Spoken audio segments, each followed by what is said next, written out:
Good morning, good morning, good morning. How's everybody doing today? Doing good. Morning. Had a little bit of that elephant man. Let's give credit to credit's due before they be trying to find me talking about something. Hey, hello, you didn't pay my stuff. All right, let's talk about this thing. How was your weekend or week? Not last weekend after we got off. How about know about that? But how was the week? I work. Oh, nothing It's exciting. cold. Okay, I like it. It's cold. And it's raining now. anything exciting? No. No. Nothing exciting. What about you, Amber? I went on a date on Thursday and it was nice. It went well. And then this weekend I'm visiting family. So I'm actually out of the state. All So, right. Yeah. Well, I got a ShopTalk question. Okay. Y'all ready? How do you know, this is from a male, he said, how do you know that she's totally done as far as like in a relationship and the breakup? So I'll give you the backstory. The backstory is they get into an argument, she pack her stuff, she leave, and then she comes back. But how do you know that a female is totally done with the relationship? So let's tackle that ShopTalk question of the week. See, I'm B being me, I got more questions. My first thought is, oh, why she come back?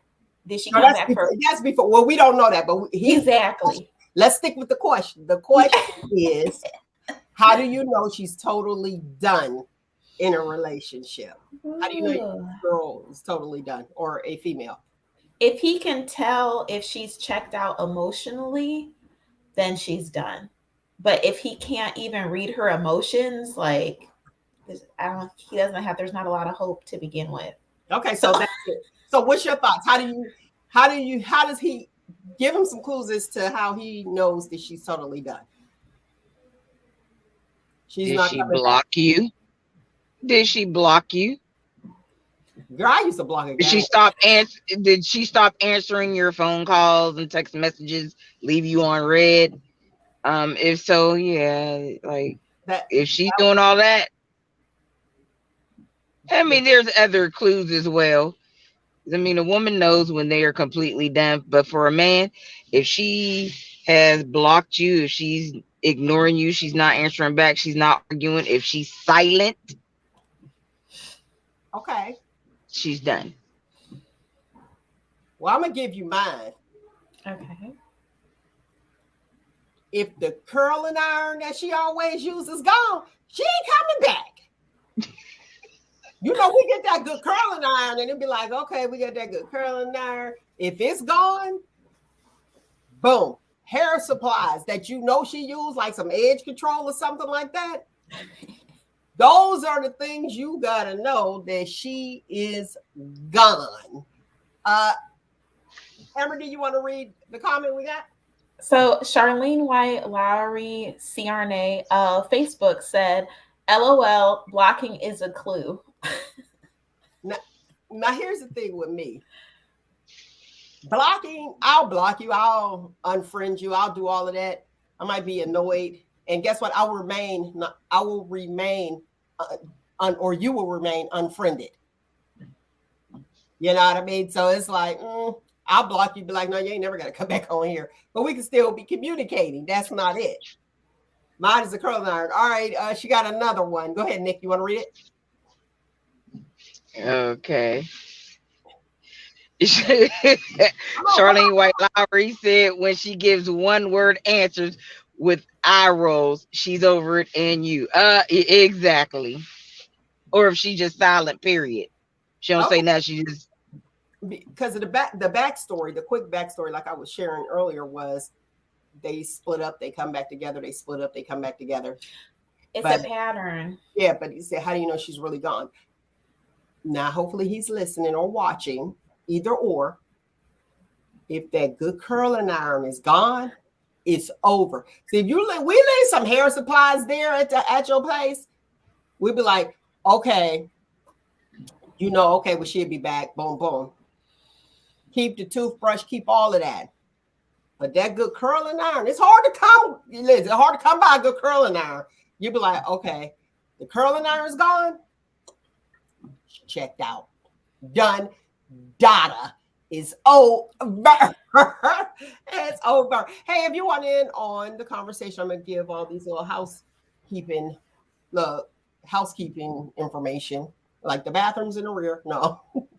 Call in and voice your opinion live. The phone number here is 619-902-2287, 619-902-2287, or you can also text.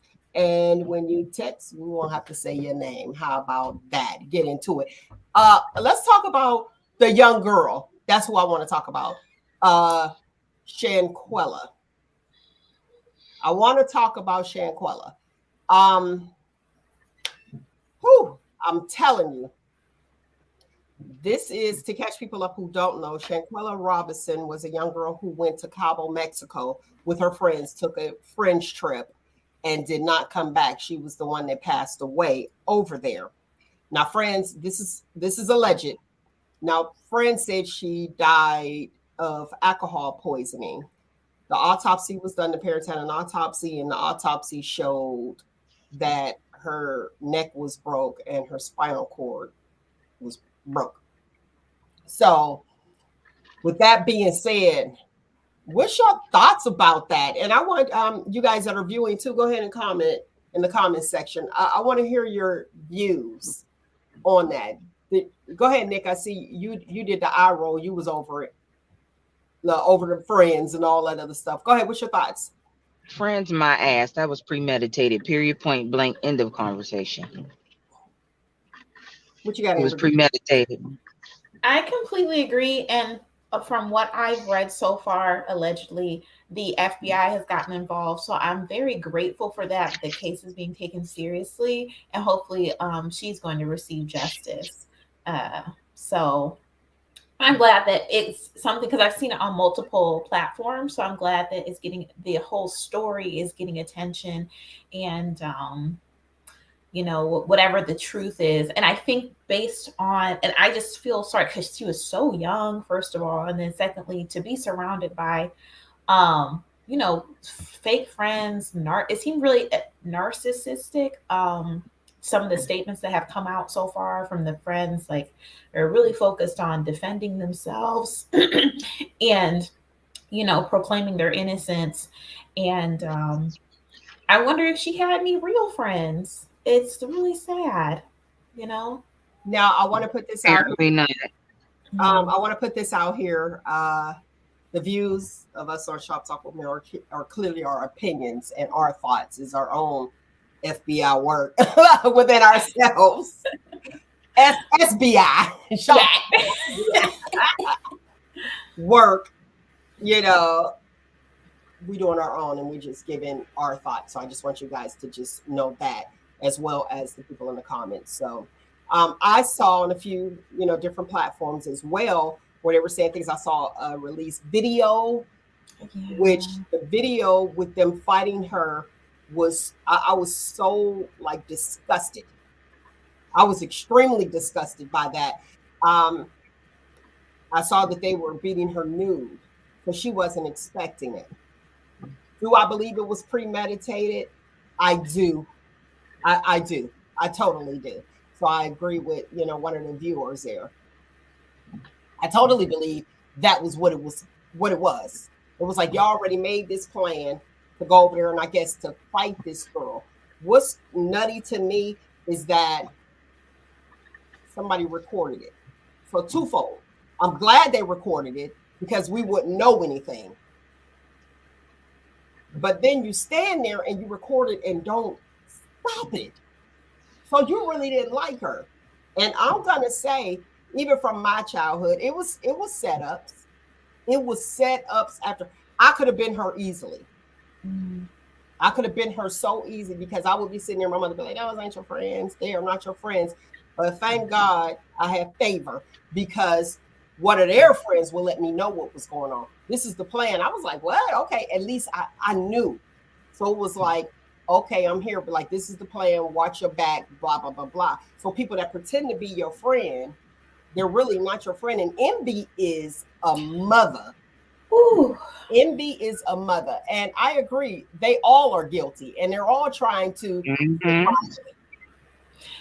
And I hope that, I hope that it's one of those situations where they're going to make an example out of them, because these were all adults.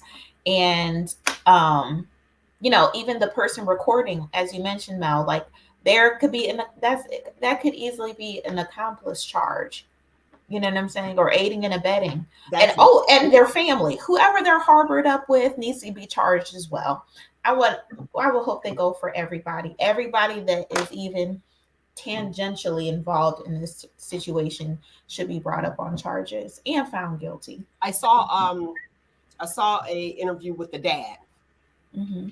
And I was, watching it, and he was saying, alcohol poisoning. He said the mom just spoke to her and said they made it, and she seemed fine. There's a video out there with her in the hallway on her phone that was released that said it's, it take y'all that long to get naked. So they were in there, to me, just like, oh, okay, we setting this up and this is what's gonna happen. We're gonna take all, however long, and then she'll come back. She really, the innocent person in this is the one that passed away.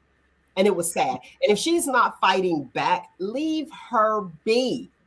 Right. And even if she was even trying to defend herself, like, y'all set that up. And let's be real. If you put yourself in her shoes when she was alive, and those are supposed to be your friends and your quote unquote best friend there, and he said he wasn't there, but they showed him on the camera allegedly, and you all are just standing there watching this happen.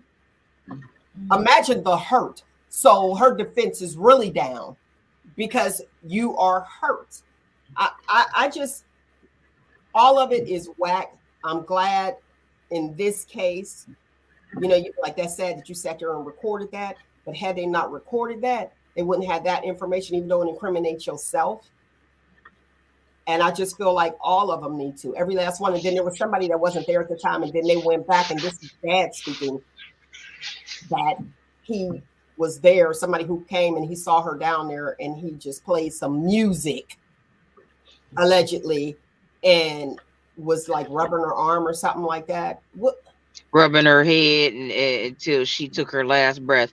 Boy, bye, because this alleged second video that they were talking about where the fatal blow happened, they said he was standing off to the side. All of them. What kind of friend is that? Yeah. I really feel like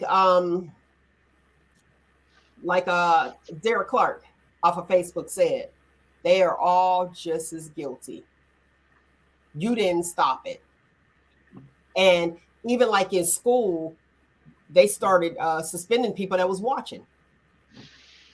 That's how it was. Before, you were like, I wasn't even fighting, but you got suspended for watching and not going to get help. So they started doing that. They implemented that in the schools.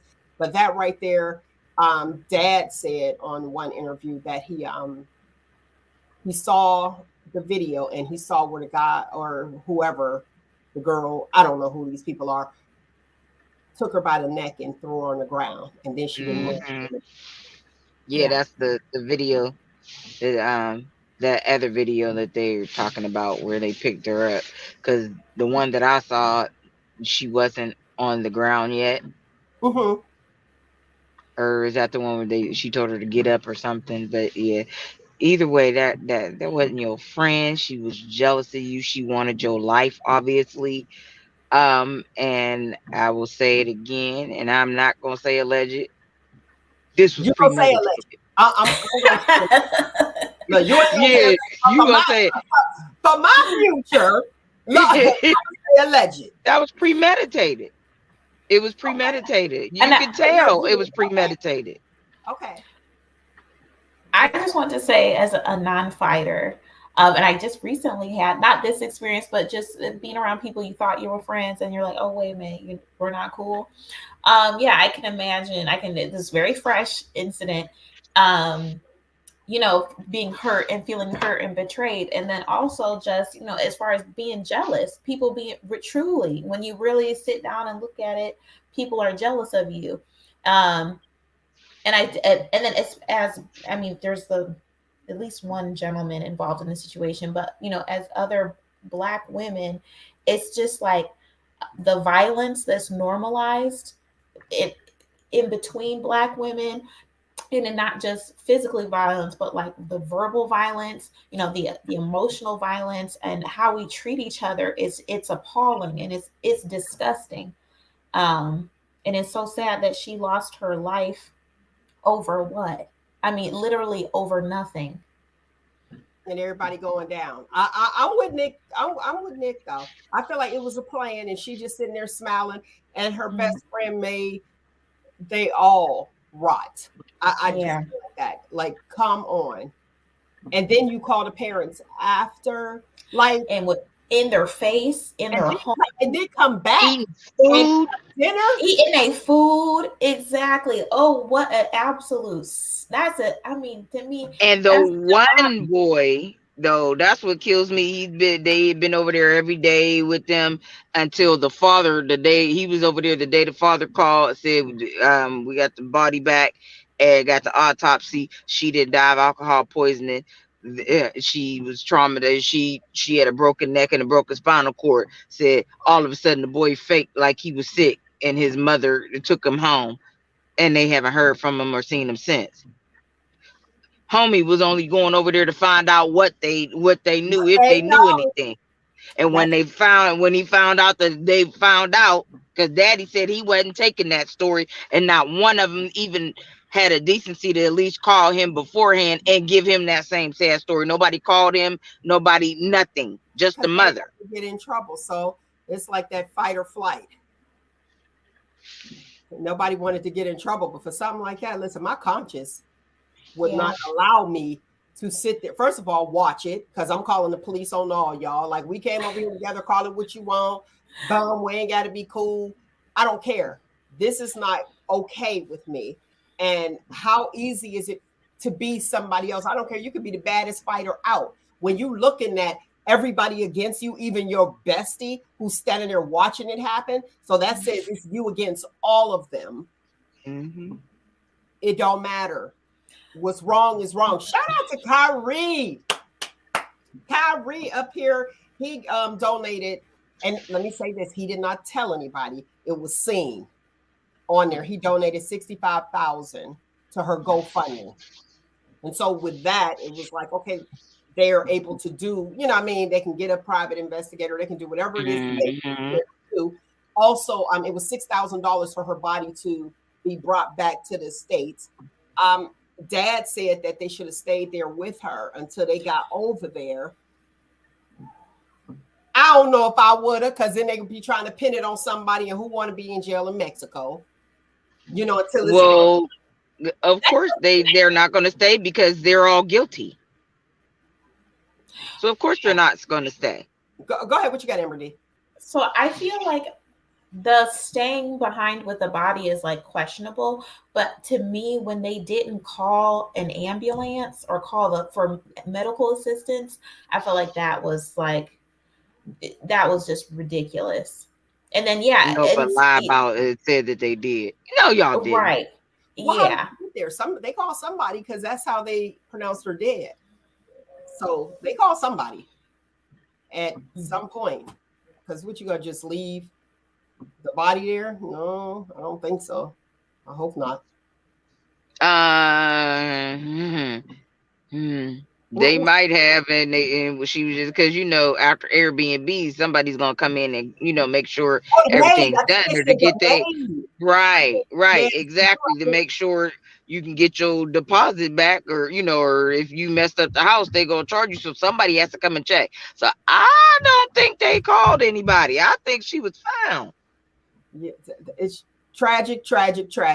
I wanted to touch base on that. I try to be on the high. Let's have a good time, and I promise you we're gonna have a good time. But I had to do that, and I want prayers to her family, to the Robinson family. It's tragic. It's a lesson learned. I hate that it's their child that the lesson is on. Your friends aren't always your friends. Don't trust nobody. That's me. I got that ice cube in my head, especially it's like, but just know that everybody that's smiling your face, they're not your friends. And out of the country, you took her all the way from her protection, all the way from her protection to be like, okay, this is what we're gonna do. So I'm with y'all on the premeditation. Let's get this show on the road.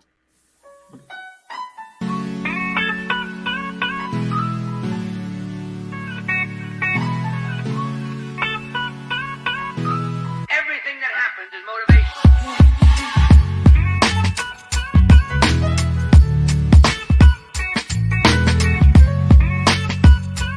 Everything that happens is motivation.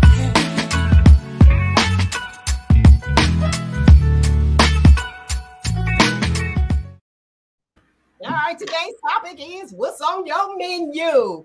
You know, we got the recycled menu over and over and over. What's on your menu, Amber D, for Thanksgiving? So I do have a recycled menu, but one thing that may not be on a lot of other people's menu is I want to do. I might do bacon wrapped scallops, or I'll do bacon wrapped asparagus. So that's something maybe you can try. Yeah. Yeah. Okay. Or not. Bacon wrapped asparagus. Listen, a lot of people don't. You like that, Nick? I've heard a lot of people talking about it and said it's good. I haven't. I've had asparagus, but not the bacon wrapped asparagus. Listen, and females tell your dude, listen, when you eat asparagus, your urine does smell bad. Just put that out there. Quick medical. But like, listen, I had asparagus. That's what I had. I was over Amber D's and I had asparagus. What you got, Nick? What's on your menu? Let me see. Of course, everybody. My brother asked me to make the pasta. I said, "How? I know y'all was gonna ask me that.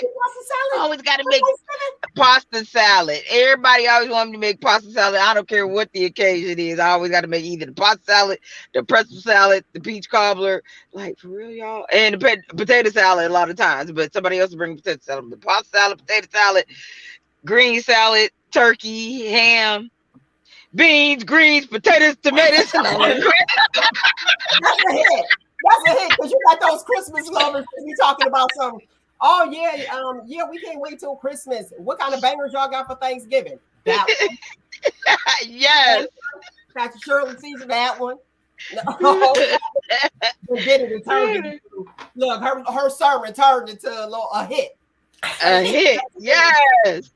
Yes, because you know black folks gonna find something to go make it a hit. Like anything you say, they gonna find a beat to it, and it just took off. But yeah, macaroni and cheese, like all of that. So everybody's coming over here, for Thanksgiving. Every holiday, nothing different. Right?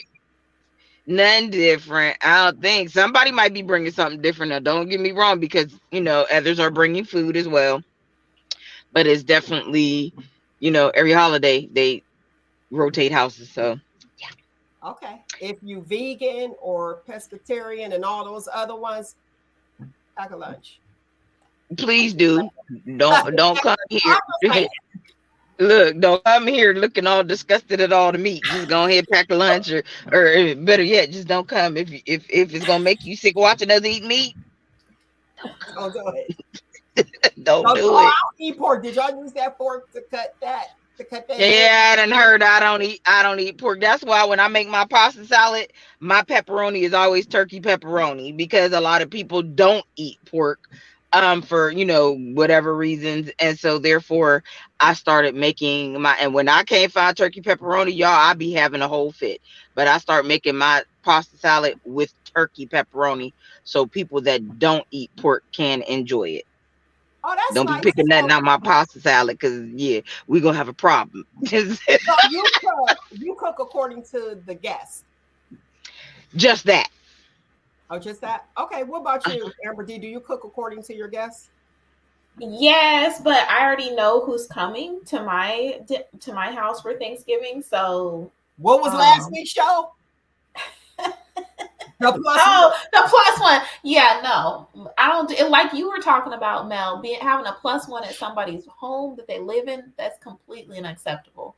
So yeah, I know everyone that's coming and everyone that's going to be in attendance eats meat and eats pork, so we're going to be straight. Oh, we got group text going on, so ain't no mistakes. You bringing somebody, you better add it in that group text so everybody can say yay or nay, like, or for the host to say yay or nay, because I'm not actually the host. But yeah, don't come bringing the plus one. We ain't that cool. Yeah. My house. Now, if I'm at a hall or something, come one, come all. But not right. to my home. No, right. Just been disinvited. Bye. See ya. Mm-hmm. That's too much. That's way too much. And then it's always something, because you do have that person. I had somebody come to my house, which my boy, cool, come, boom, he's dropping my son off. He brought his girlfriend in. First of all, as a female, why do you want to come in my house after 11 p.m.? Why would you even want to come? Now, she did say, she was like, well, he invited me in, but as a female, why do you want to come in my house? You clearly, it's 11 p.m. I'm not going to be dressed to entertain. So why did you really come in? You want to look around? See, that's me. Yeah, what's your motive? It's all about motive. Trying to see how you're living. They want to see how the other chick living. But I ain't think chick. We was just cool. You just did me a favor, picked my child up, boom, from, I think, basketball practice or something. It's like, oh, I'll bring them. And there you go. So there was no reason for you to come in there. But anyway, long story short, I did me as usual. And I didn't realize, I was so pissed that I'm at the top of my stairs and I realized that that chick was down there. I don't know you like that. And it's certain people, like, I'm high by with people, but you kind of know who messy in different crews. You know what I mean? Me and her, we are not cool for you to be invited in my home by me, not with somebody else. So anyway, I guess I was yelling at the top of my lungs. I'm not a cursor, but I was like, my son said, he was like, oh my gosh. I was like, get out. Like, get out by both of them. Bye. I was so serious. And me and him was like this. And he was like, yeah, her feelings was hurt. I don't care about her feelings. Bro, I don't know you. I don't care about your feelings. It's the truth. I don't know you like right. that. But what about me? Like, I think that an adult woman would know it's 11 p.m. I'm in the car. We're not staying. It's just the drop off. Bye. Like, that was just so weird. And my son, he knew, because my son ended up telling me who was down there. I was like, what? Because it was weird for him to even do it because he never did it. So yeah, she just wanted to come and look around. What you want to look around for? So I don't trust people like that. But I see you. So to this day, yeah, block. That was a lot of years ago. Block, done. But you have to respect somebody's home. And even if you are with somebody else, I would think an adult would tell whoever they're with to plan on bringing them, is it okay? Are you sure? I need you to call. You know what I'm saying? I need you to call. Like, I'm not about to be put out of somebody else's house. You know, come on. Like, or treat me like Eve. I get put out the Garden of Eden, but Toby, out your raggedy house, get out of here. You ain't gonna be putting me out. You will not get that opportunity. So on my menu is 0. I might have some fish because I don't plan on cooking this. Why? You want everybody else?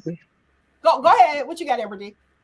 Okay, in your story, like, what if, hypothetically speaking, because I don't know if I would have reacted like that. I would have felt uncomfortable. But what if the boyfriend was like, come on, it's fine. And you're, as a girlfriend, like, okay. And he's making it seem like it's all cool and not an issue. And then you get inside and when you're uncomfortable or you're just in the first time and you just stand by the door. Okay. You know what I'm saying? Let me answer that for you, Mel. Go ahead, Nick. You got it. That was her friend. So he already know how Mel is. So he knew better. Okay. Yeah, because what Amber D, that was their first date. It was, but still, your friend sounds slow. He ain't slow. And he ain't slow. I just think, yeah, he probably is a little bit because anyway. Come on. He knew Yeah. better. He knew you. He knows you. He knows how you are. So he knew better. And She so wanted wait, to be okay. nosy. And Wait here's a the minute. thing, too. Wait a minute. He doesn't even come that late normally either. So that's why, in my mind, I had a whole conversation that they had in there. I had a conversation. Okay. Oh, you never. Let me take you in and see. I think it was just like her, or if it was him. Like I said, an adult female going into another female's house, as an adult. I'm not talking about 25, 35, 40 plus. You know what's appropriate and what's not. And if you don't, that's an issue. Which go ahead, hurry up. No, I'm just wondering, like, okay, so it was their first date. Yeah. So Well, he didn't know her. He didn't know her either. Your friend didn't. So he brought a stranger, somebody that he barely knew, to your house. Mm-hmm. Right? Right. That's how I felt. Yep. Giving remedial vibes. Like Mel. You trying to get to know this girl, and you gonna bring her to Mel's house?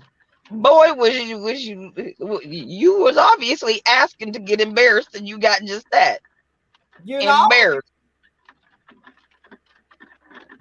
Come on, Eric. Listen, I haven't known you as long as these folks have. He knew better. Go ahead, Everdy, read that one. So Noelle Celeste Fagans of Facebook said, "Man, Mel, I invited 2 people to come with me." Fagans got jokes. Listen, Fagans got more than that because Fagans did, since she put it out there. She brought somebody to my house and I told them they both could leave. Oh. Since she put it out there, I wasn't even gonna bring it up. Thanks for watching. Uh-oh. It's getting juicy. See what I'm saying? The people come out also me. Listen here. No is a complete sentence. Ask me. We talked about the +1. You just don't do that. Family is one thing, but when it's not, you just cannot do that because your home is personal. This is my area. Now I got to oil everything up on your way out because I don't know what kind of spirit you're trying to talk up in here. I'm just we're gonna get our guests. Oh yeah, huh? Because I have brought guests, and it was I feel like something that's kind of well known in my family. And it's not just me; lots of people. The little being orphans, like orphans to like family get-togethers. Like, oh, they didn't have nowhere to go for Thanksgiving, especially when I was in college. I'm like, my roommate can't go home. Can she come to our Thanksgiving or whatever, stuff like that? And I wasn't the only person that did that. Right. I asked first. And then even when we were having, a family get together at my grandmother's house, and I already knew everyone was welcome, and there would be strangers there, like somebody else's friend that you ain't never heard of, and they was essentially a straggler, orphan, like you just latched on and came. Like they were welcome because what my grandmother had, like an open door policy. But and that's why I'm like, well, maybe that's their upbringing and they thought it wasn't a big deal. But that's like a big family get together, like a holiday celebration where you're normally going to have guests and +1s or whatever. At a cookout, I would say like at a cookout, we outside. Yeah, exactly. My family is special. Right. If you meet my family or you meet my mother at the grocery store, that's just it. You're not like when you're at home, people come and they introduce you to your family, then you're special. Don't come inviting somebody, like I said, that's gonna come back and rob me. I don't have anything to do. Because people be coming in and latching on and be like, oh, this is my plan. Like that young man who said he was gonna buy that washer and dryer, and then he wanted to see if it worked and took a load of clothes and washed his clothes and left and didn't buy the washer and dryer. Quit playing with me. There's a whole lot going on out there. Like y'all better watch. Hey, he got his laundry done for free. Okay. You're not coming to my house with no clothes. Excuse me, sir. What's that? No, never mind. See if the washer I'll turn it on for you. I'll turn them on for you. You can see that way. Other than that, nah. I got some clothes that need to be washed. I'll wash them for you. You hold on for a minute. But you're not bringing your clothes in my house, bruh. You not bringing no clothes because them clothes will be on fire. Listen, I throw bleach on them and you. But you know what? That's okay. So that's hilarious. I gotta get my guest toy, and I've been looking for my guest for a minute. I have been looking for my guest for a minute. He ran for mayor. Everybody, we looking for him. Where you at? Where you at? Well, guess what? I have found him. So I want you guys to give him a nice Shop Talk with Mel. Welcome.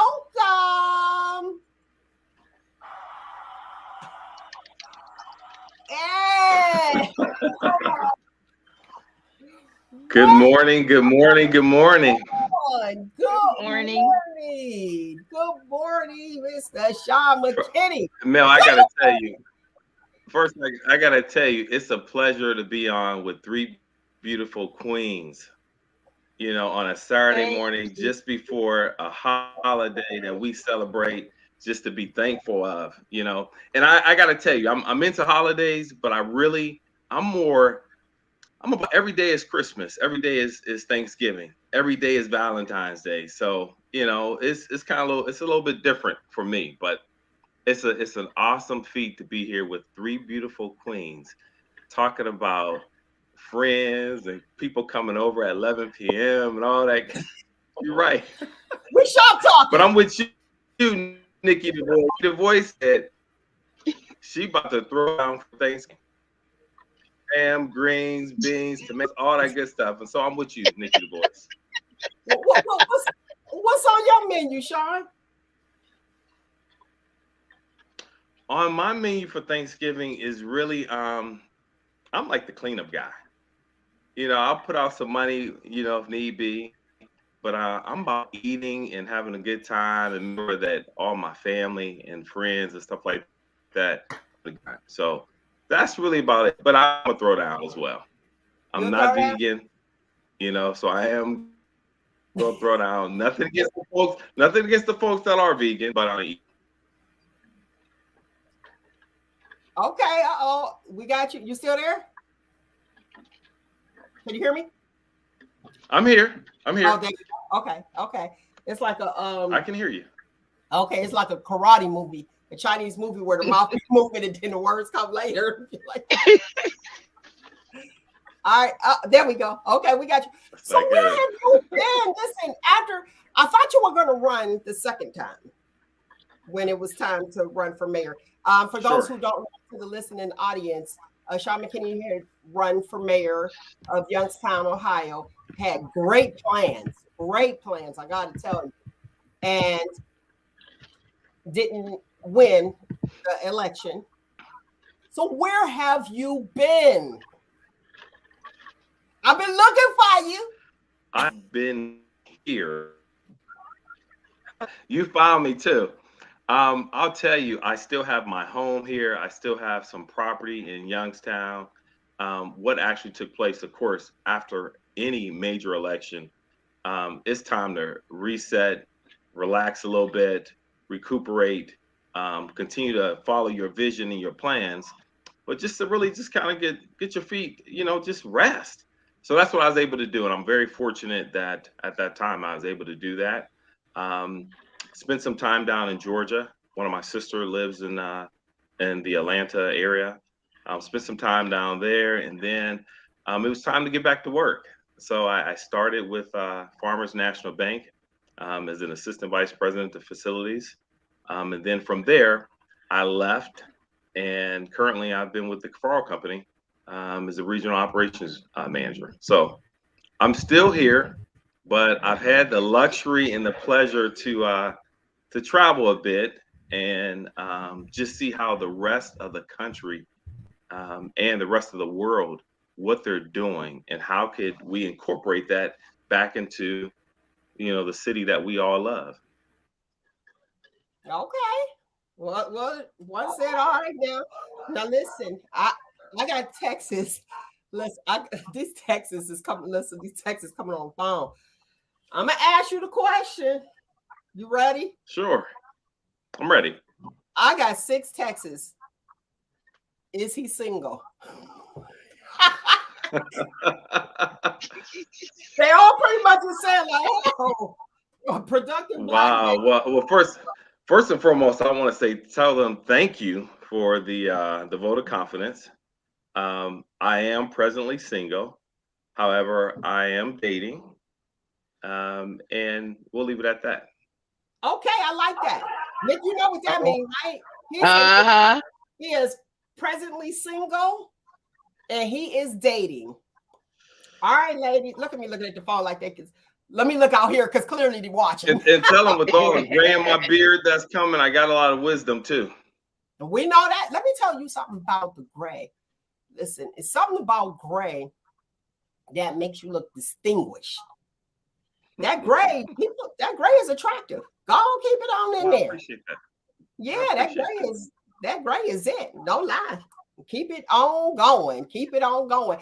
Now, I want you, since we No, have that's not like the orange we were talking about, was it? no. We'll leave it at that. Listen, that's because your phone number is so easy. This is what I said. I'll let you guys know. His phone number is so easy. Like I didn't store him in my phone, but I was like, wait. He said he was like, my phone number is the easiest number in the world. So I'm thinking back, so I didn't have to go through the texts. I was like, boom, just to make sure all was well in the for the show today. And I remembered his number because it's very easy. I'm not gonna give it to y'all. Look, I told him, I said, well, I know who my first phone call is gonna be if I happen to go to jail. You. There you go. Hey, I will tell you, jumpsuit. Go ahead. What you got? if you happen to go to jail in the state of Ohio, West Virginia, Pennsylvania, Iowa, Kentucky, Tennessee, state of Washington, and Georgia, I could probably get you out. See what I'm saying? You know what's something. Oh, Connection. Look at that. Yeah. See, I knew it was something. Then we got another brother on the line. He said that he gonna keep his grade in. Keep your gray, dear. Keep your gray. I'm telling you, something about that gray. It is, and it's not that you're looking for a father figure, because some people tend to think that they're interested. Oh, okay, because he reminds them of their dad who wasn't in their life. All that psychology stuff. No, that gray looks grand. Keep it. I'm like, everybody, Santa. Hey, tis the season.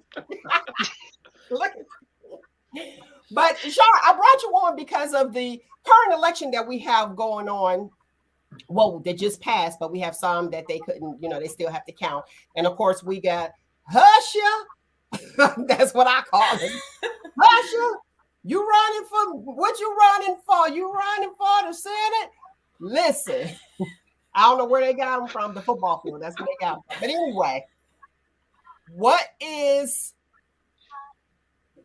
was your mindset? I heard you say you had to get some rest, and I know it can be mentally exhausting.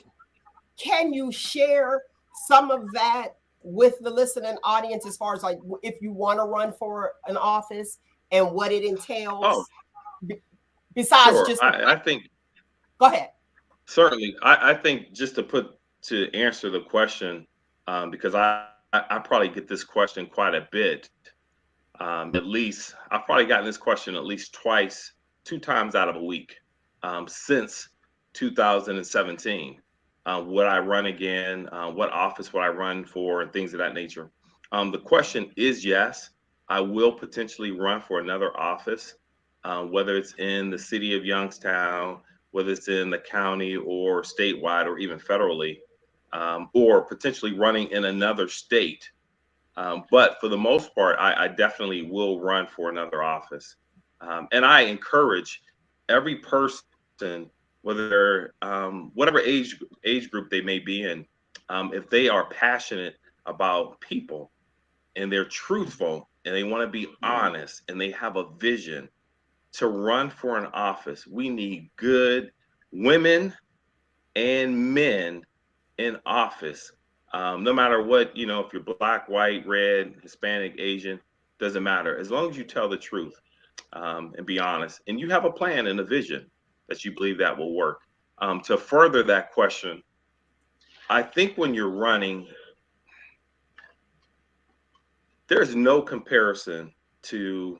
Um, it's kind of a tough, unless you've done it, but you bring so many people with you that believe in you, and people that don't believe in you, they still are engaged in the process.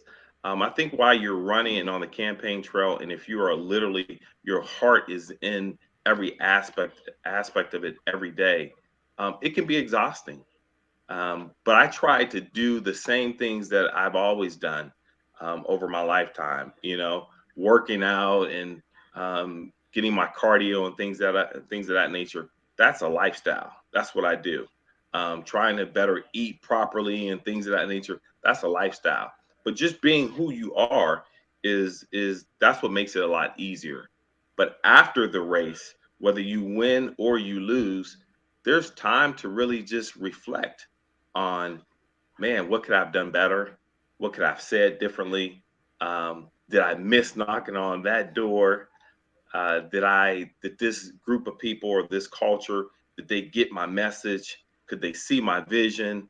Um, could I have done things a little bit better? Did I attract younger people more than I did our seniors? Did I attract more women more than I did, our men? Did I attract, my culture, my race more than I did, maybe another culture or race? So I think there's a list of things that we all, at least I looked at and continue to look at, to say, okay, what can I do? What could I have done better? And what could I do in the future to make things 100% better for not only while I'm running, but also as I'm mentoring other candidates.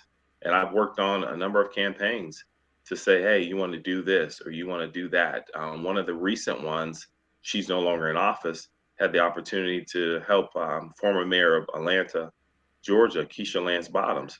I know for a fact that her team took some of the things that I wanted to implement here in the Youngstown area, and they implemented them in the Atlanta, Georgia area. So you can actually see those things happening.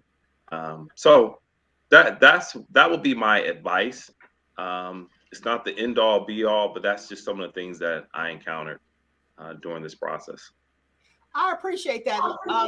Ladies, we see him from the neck up. So yeah, he's built. He got body, yada yada. Now, I gotta help my people out.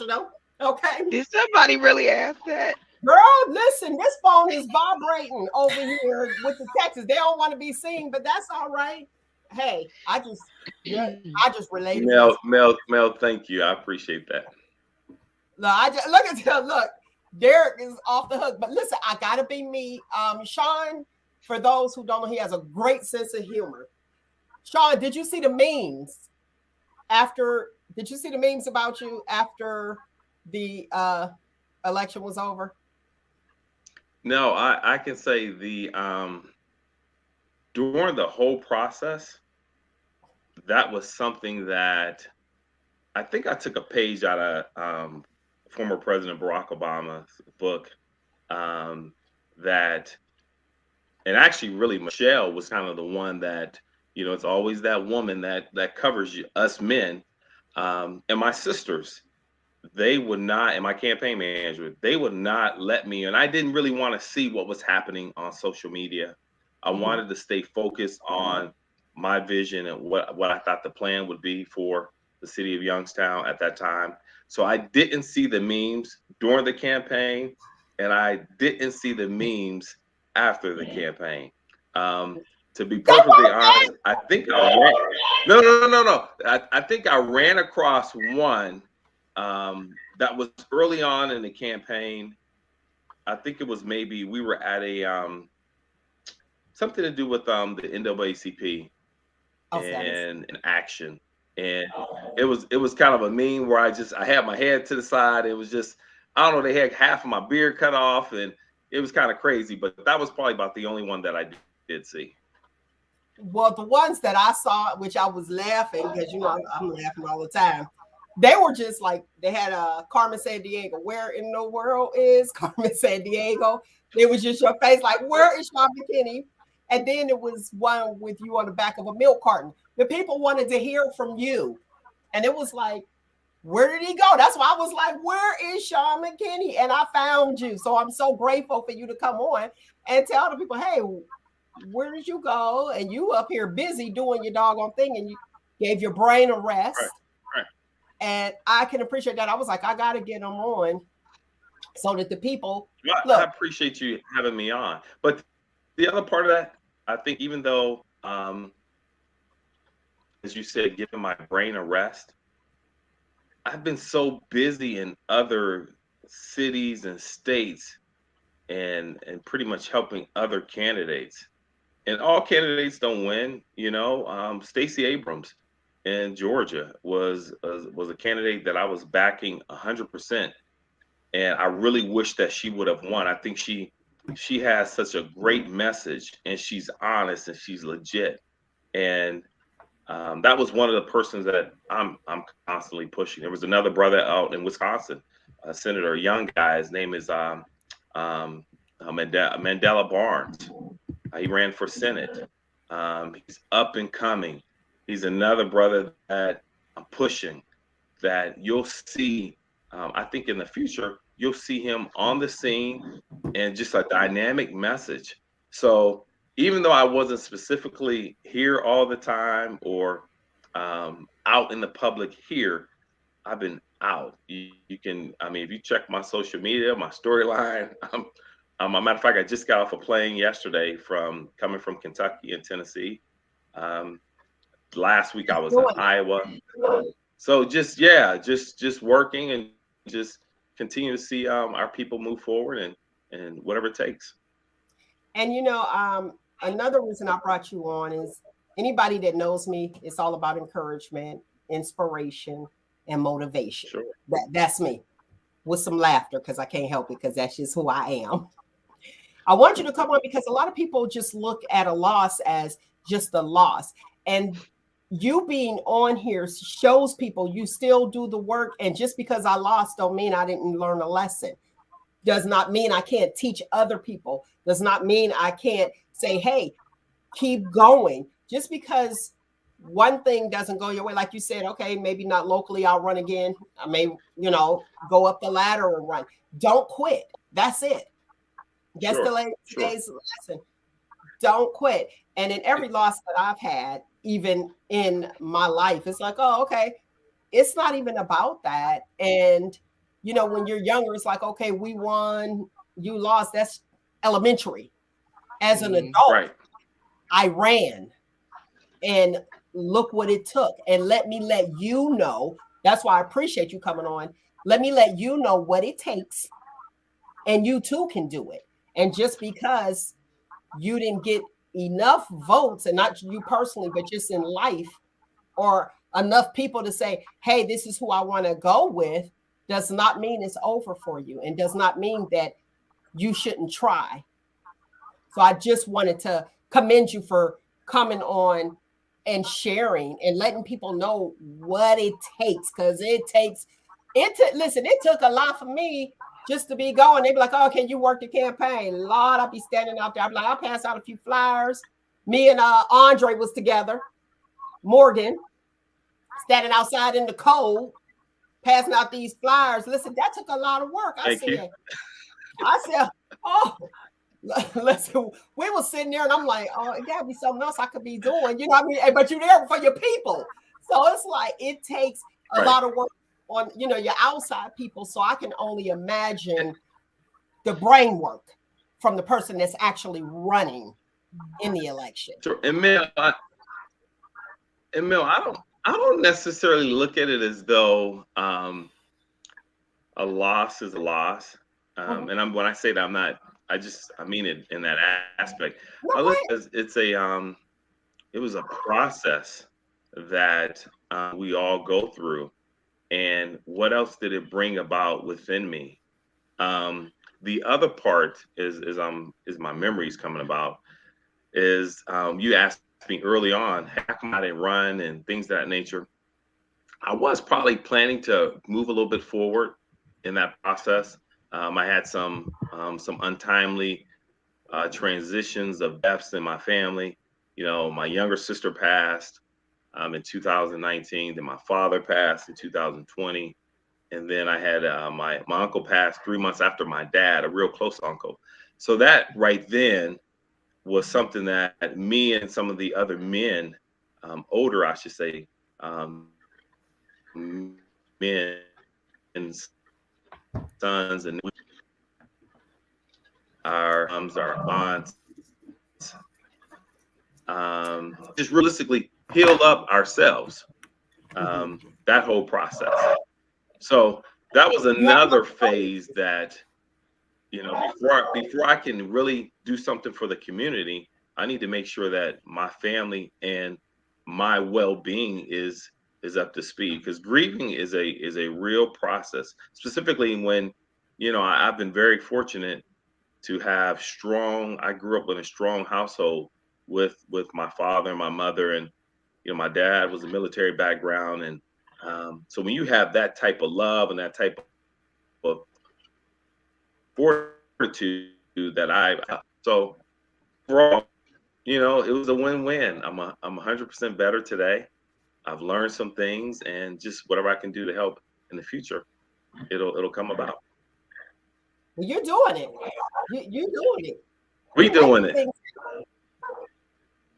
Look, I'm like, you are doing it and you are making things happen. And I love it. It's like, I'm not stopping, but you didn't have that I'm going to sit down attitude or personality anyway.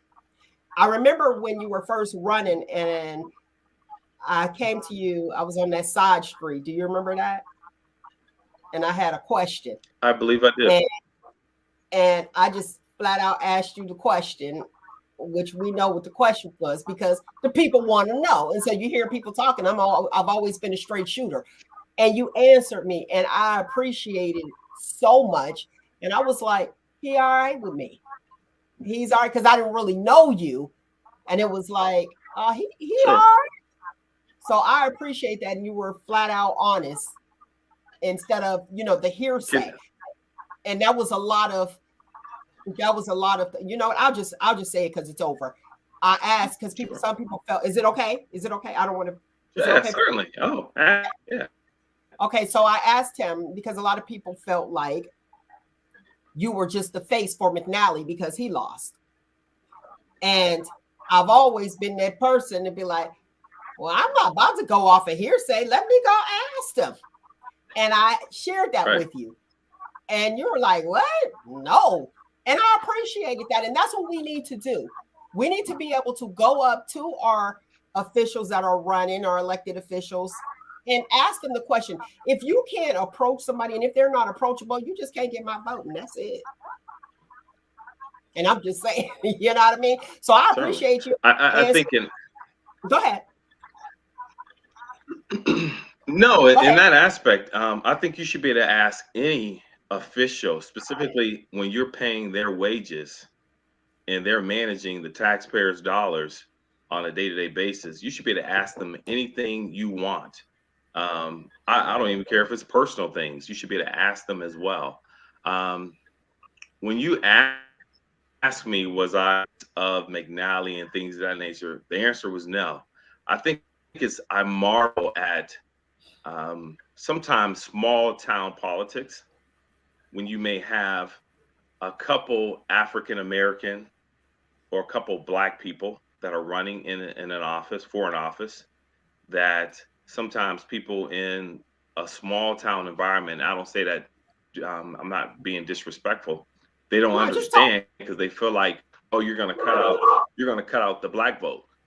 But when you go to larger cities like Chicago, like LA, like Atlanta, you may have, and I know those cities are a lot larger than, of course, a Youngstown, but you may have close to 25 or 30 Black people, men and women, running for one particular office. And may the best person win that office. Because at the end of the day, we want to make sure that our citizens are getting the best treatment and getting more than what they deserve. something better.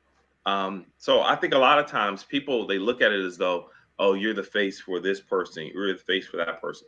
No, I would have been straightforward and honest and told you, oh yeah, I'm supporting this guy. He didn't win. I'm gonna come back out and run on his behalf. But no, I'm my own man. I've always been my own man. Have my own beliefs and truths and values. And I ran because I felt as though at that time I was the best candidate to deliver for the city of Youngstown. And you know, it it worked out in another measure, and we move forward from there. Absolutely. Amber D and Nick, do y'all remember us having that conversation about why is it that, oh, okay, don't split the black vote, or you wait until I get my turn and then you do yours? What is that about? That's what it was like. What is that about? So I'm glad you touched bases on that. It was like, what? And Mel, if I can say something else about that, we just saw Nancy Pelosi just decide to step down from a federal perspective from being not running again for speaker. And I know she's definitely been around a long time. It's the situation that was a very unfortunate that happened with her husband and things of that nature. But she saw it's time to pass the torch.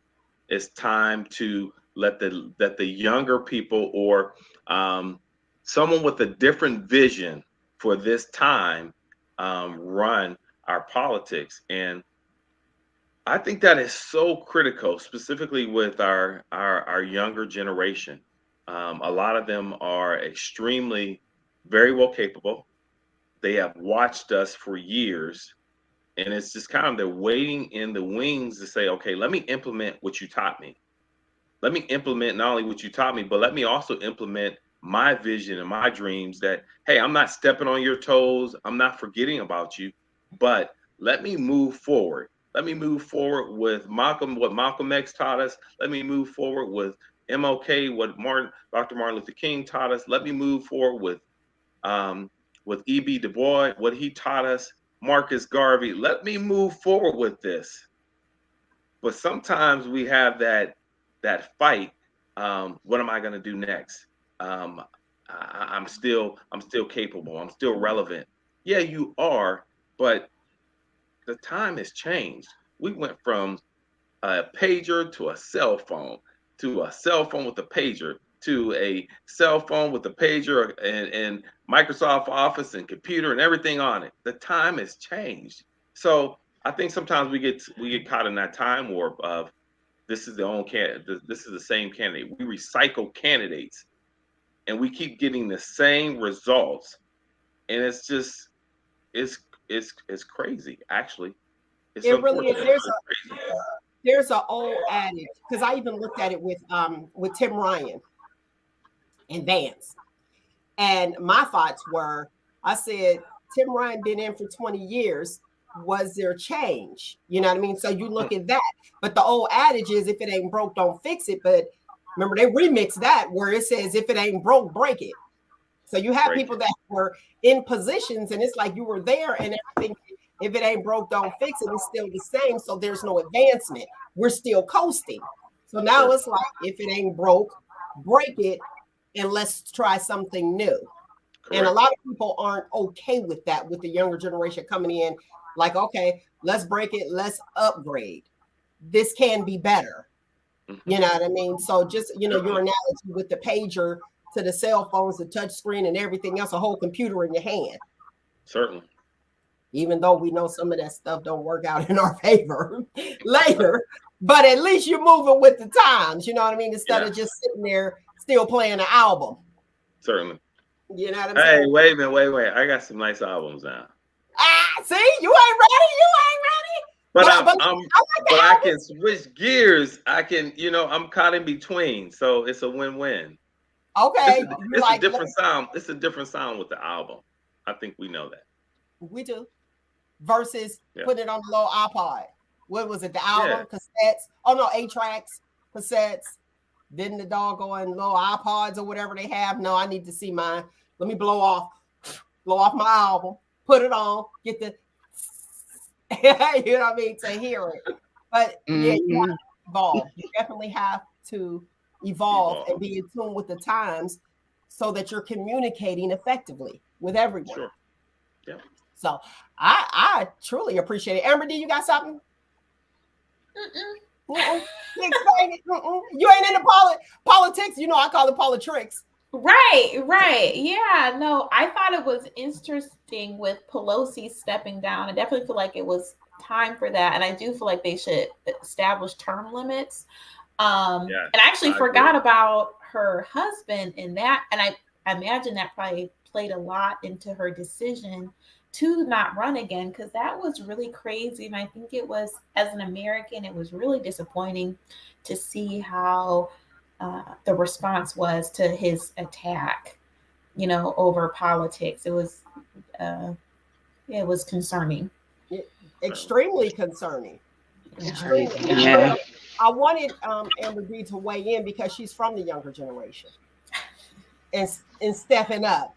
I gotta evolve too. I got me, Nick, and I gotta get Amber. Come on, tell us, teach us something new. She keep us up on all the new terms and everything, like the incel and all that. I'm like, wait, what's an incel? You know what an incel is, Sean? I do not. Go ahead. So an incel is a person, usually a man, that it's a contraction of two words. So involuntarily celibate. So that's what the young people, they keep it going. I said, and I like that. Okay. And it's a lot of different things, and she be throwing them out, and I'm like, but the incel stuck in my head because you do know that type of guy. Yeah, that's why I was like, incel. What? Until she explained it. And I'm like, oh, okay. Listen, me and Amber be having a conversation. I said, and it is, a certain demographic that we actually looked at and discussed, and that's more like not all doctors, but yeah, those are usually the ones that I run into. You be like, okay, and you want what? You want everything? Yeah, that's what you're looking for. Okay, that's why you're that way. But we have our conversations, and that's what we do. We get it going. So that's why I got Amber D up on the scene. Amber D, you want to go ahead and read that comment? Sure. So Daryl Jones of Facebook said, I believe Nancy doesn't want her life or put her family life in jeopardy. I think more or less that played a major role in her decision. All right. Yeah. I agree. And then when you look at it, if this is your career, if politics is your career, and then you find out what's really important, and kind of like what Sean was saying, if they're still capable, it's like, okay, what do I do next? And sometimes positions validate people. And then it's like, okay, if I no longer hold that position, who am I? And that's when you have to reach back and go take some time for yourself and think. What else can I do? Go ahead, what you got? Not forgetting who you are. Not forgetting who your family is and where you come from. I mean, we hear that adage all the time: keep it 100, keep it real, don't forget where you are. But we see that sometimes positions they change the person, or some people want the salary or they want the pay, but they don't physically want to do the work. And that's the challenging part, where people over deliver, where they over promise and under deliver. Just be who you are all the time, and watch what happens. And that's why I think terms are important. I agree. Grounded. It's like I got to always be on my toes to make sure I get back in here again or deliver for the people, because they'll vote me out. But when you talk about, and I'm just going to throw this out, when you talk about going to court to overthrow the people's vote, that's crazy. I'm sitting here, I was like, wait, now you want to get rid of the people? Oh, they voted wrong, so let's get rid of the voters. Huh? Help me. Listen, y'all keep checking up on them politics out there and the folks that's running and what they say. You better listen to what these folks say, because they sound real crazy. Already trying to take the vote. Okay. And just a little Black History moment. You know how hard it was for us to vote. Then it was like, oh, okay, we're going to take that away from you. Couldn't even walk across on the same side of the street as the non-melanated. And we have evolved, and it was like, if you caught on that side, now you can't vote. Now we're trying other ways, and they're people out there peopling. trying to get their win, trying to see how it can work for them. You have people that are self-motivated. And when I say self-motivated, not in doing good. Right. They're focused Right. on themselves. Okay. So, you got to watch that and understand that your vote matters, It does. counts, and vote for who you want. And y'all hear me with the whole Republican, Democrat ticket, and it's okay, this is where we're going. Then you have people upset with you because you're not a part of that party. You don't even have to share that. You can go independent. Because I ain't lying, my stuff was like a bingo card. I was all over the place. I was like, boom, where my dollar at? Boom, boom. And I'm voting for who was best for the job and not just anybody or who's most popular. You know what I'm saying? Sure. Doesn't work that way all the time. So I am so happy to hear that you're not done. I'm not. We'll keep our eye out on you. And thank you for inviting me to the show. This is I got to tell you, this is one of the best shows that comes on consistently. It's legit, it's honest, it's truthful, and I appreciate the hard work that you women, that you beautiful queens do on a day-to-day, but weekend, but a yearly basis. I appreciate that. Thank you so very much. You keeping it real, y'all. You keeping it real. I had somebody this morning, I got an inbox, and they asked, how come I don't have celebrities on? That's what they asked. So I said, well, go back and check my resume. I said, but they have to say something. So you could go on YouTube and you can see Candy, Todd, the Mans, I can't even think of Erica off what's Mary. You could go and you can see all that if you are a celebrity struck. But to be on my show, you have to be saying something, encouraging, inspiring people, motivating people, not to just say, hey, how you doing? Boom, and this person was on there. It has to be a reason. And we as people, we're all celebrities. Everybody to come on this show is how you look at it. If you can learn something from it, I got you on here, big time. Never ever to put anybody down. That's not what I stand for, okay? So Certainly. To that person who inboxed me, I appreciated the question. But if a celebrity is coming on, they're actually saying something and encouraging you. If they're not, I ain't here for promotion. I don't do promotion, but you can pay for it. I give you a hand. Yeah, look in the comment. You got it. Mel ain't doing it for likes and popularity. You got that. You got that. I truly appreciate it. Truly appreciate it. All right, Sean, we get ready to start talking about this Thanksgiving thing. You're more than welcome to stay or if you got to go, because I know you're a busy guy. Just got off the plane. I am. I'm going to go ahead and leave. But once again, happy holidays to you women, to you ladies. Happy holidays to your viewers. And I appreciate the opportunity. And hopefully I get the opportunity to come back. Yes. And Mel, we need to connect on some other measures that we talked about in the past. And let's continue to move forward. Yes, this is a Thanksgiving show. Who are you thankful for before you go? I'm thankful for God. That every day he looks at me and says, okay, I'm not done with you yet. Of course, I'm thankful for my family, but ultimately I'm thankful for God. That he, once again, I'm alive and there's still so much I need to accomplish. And he's allowing me to do so. All right. Best Thanksgiving.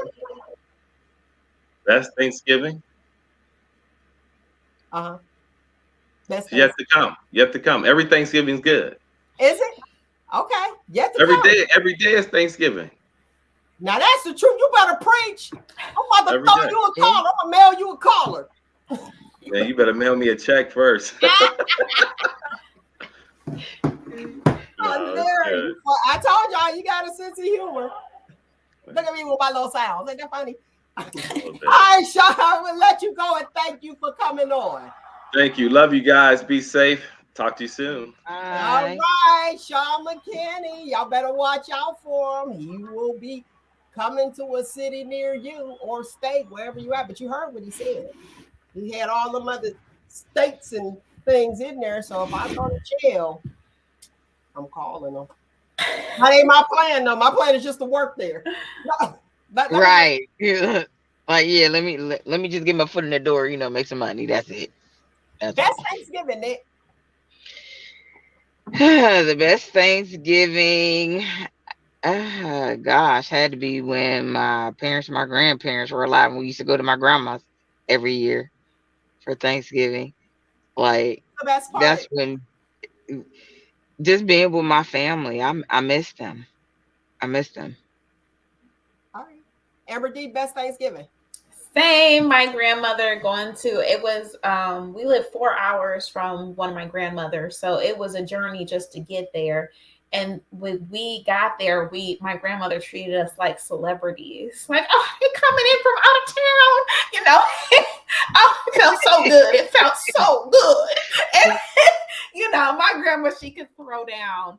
And she took it very seriously. But when she was working, she was a professional chef. So I mean, the food was serious in the presentation. Was serious. Wow. Yeah. Oh yeah, putting it in. Right. Exactly. Y'all had all the good food. Yes. Well, wait a minute. I wanna talk about this. Do you remember when people came from out of town like you did? You treated them like celebrities. Yeah. Like it's like, oh, let's make sure you got the fresh linen on everything, making sure everything is there. Yeah. You knew your family was coming. You were all excited. They don't do that anymore. I still do that on both sides of my family. Do you? Yeah. So I still get the royal treatment because even like I said, where I'm at right now is a 5-hour drive to get here. So you still get the royal. Okay. Well, what about when guests come to your house from out of town? Nobody comes from my house because I'm still renovating. Okay. So, but they get treated. I do the best I can with my little shack. So I ain't got much to offer, but I offer what I can. Yeah. I think it's important to make people feel welcome from out of town. Oh, definitely, definitely. I think it's really important. Even though you be like, if you're hosting the Thanksgiving dinner, you be hungry the whole week before Thanksgiving. We eating sandwiches like. What is that about? Like, I was just doing that. You can't eat nothing until Thanksgiving, so you gotta like save up. Child, listen, the protein shakes. You see that ain't as prominent as it was. I'm trying to get rid of the turkey gobbler, so it's going down. Mine's going down too. But is that so you could get prepared for Thanksgiving? Like it's just been like super sandwiches.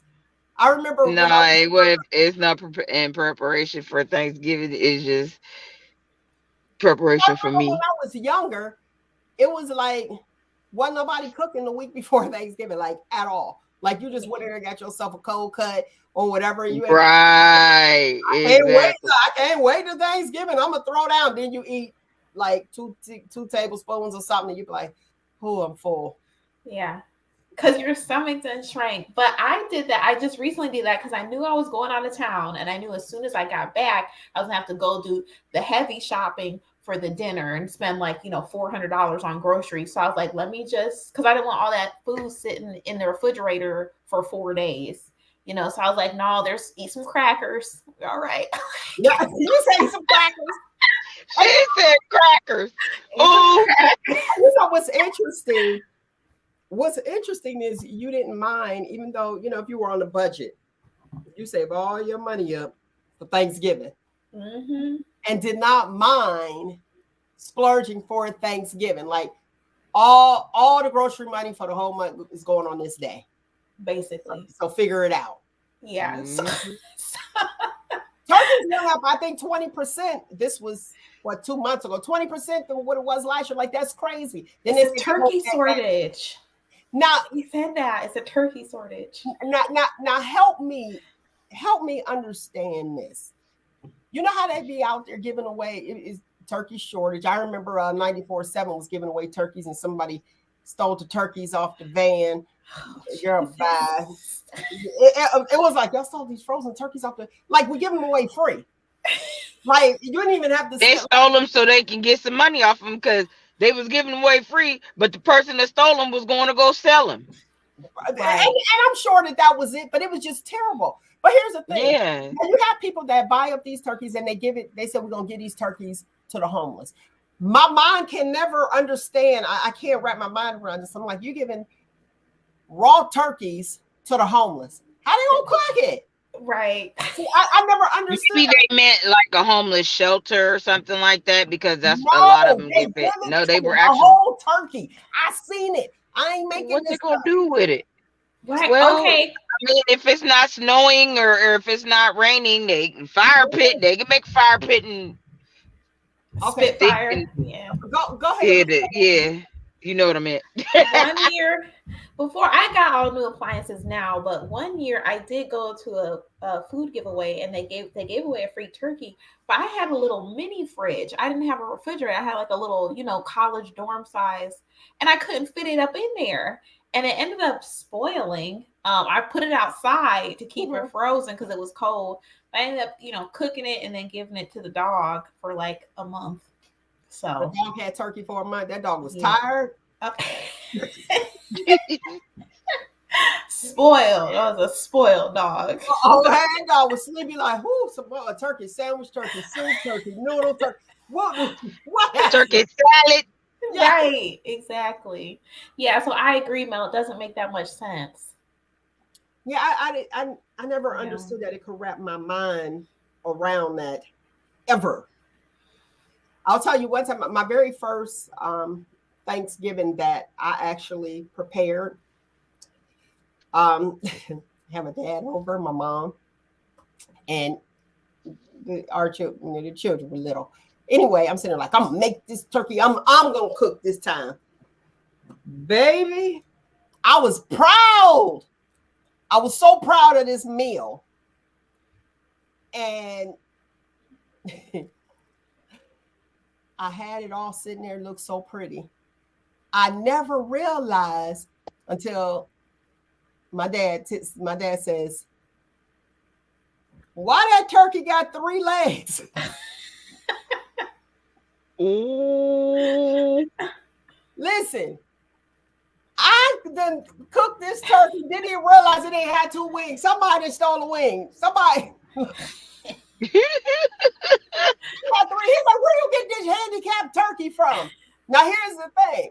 I didn't know anything about, you got to go to the grocery store early on, you know what I mean, to get your turkey. So I had to go to Save-A-Lot to get my turkey. So I got me like a Gabriel turkey. Like, the turkey had 3 legs, and where the wing was, the leg was up there. Oh. It was so it was so funny because I was like, what did I happen to look? Was like, now I done seasoned this bird and everything. Didn't even realize that. Shout out to you, L. Bell, for noticing that I had a handicapped turkey. They're like, where you get it from? He said, where you get this handicapped turkey from? I said, Save-A-Lot. He said, you sure did.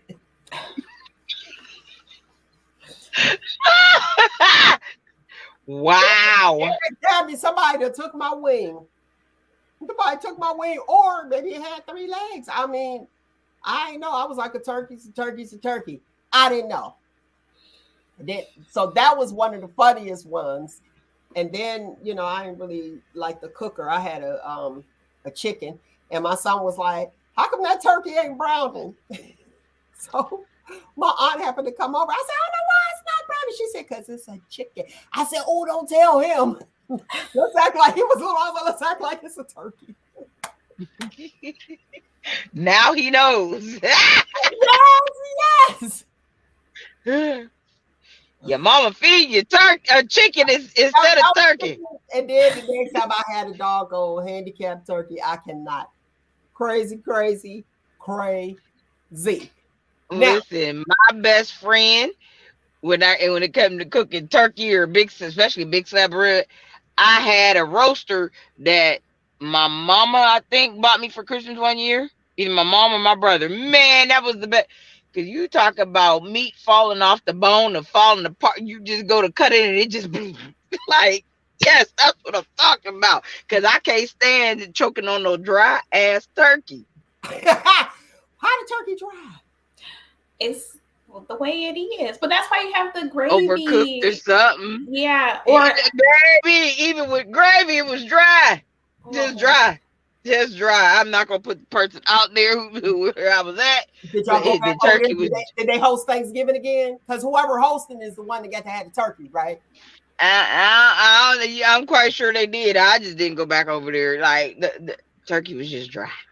Your turkey was dry. All right, sweet potatoes, pecans or not? Pecans. I don't eat them, so I don't care. He said Yeah, carpenter. yeah, you can go ahead and read that, Nick. He said no, not carpet turkey. Dry. Turkey has never been my favorite, but what about if you season it with ranch?